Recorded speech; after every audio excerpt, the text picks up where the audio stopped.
The people of Queensland want a focus on them, their jobs, the economy. I promise Queenslanders that as opposition leader I will always support ideas that have merit, but will strongly hold the government to account. Promises made should be promises kept. This budget locks us into a generation of borrowing for today, not building for tomorrow.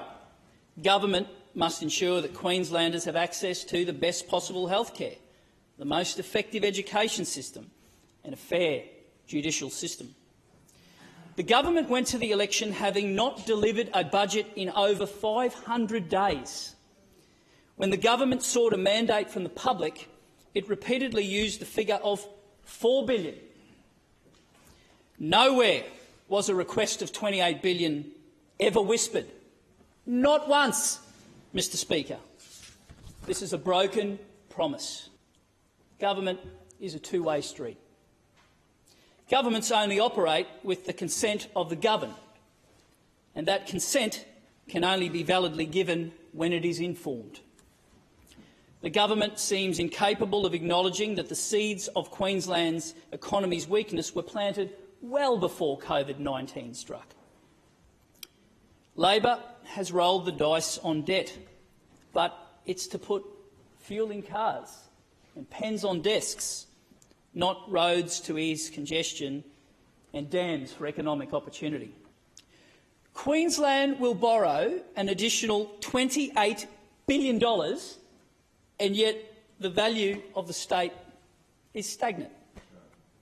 There wouldn't be one business, there wouldn't be one household who would be willing to borrow so much and receive so little in return. Faced with these circumstances, here's what we would do.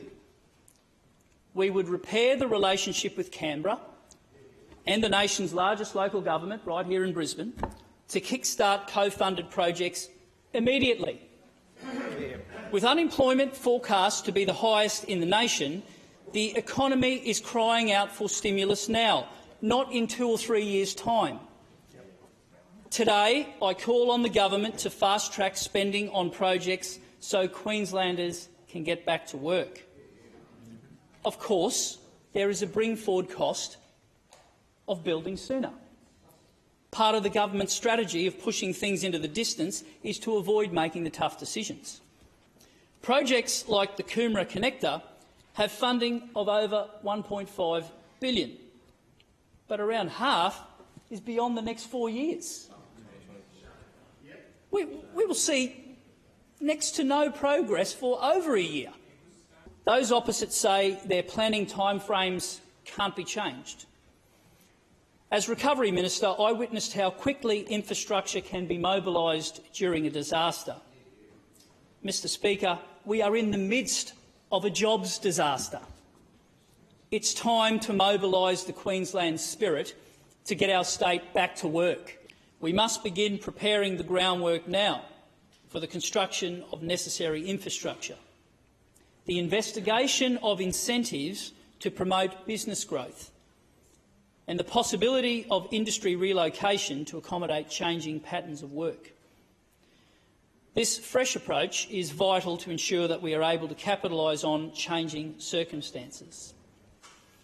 Mr Speaker, these are the values that will drive us in opposition, values that will ensure we scrutinise every dollar spent by the government, values that see us back what needs to be backed and fight what needs to be defended, values that see us engage with stakeholders in a respectful and trustworthy way to develop policies to deal with our unemployment woes.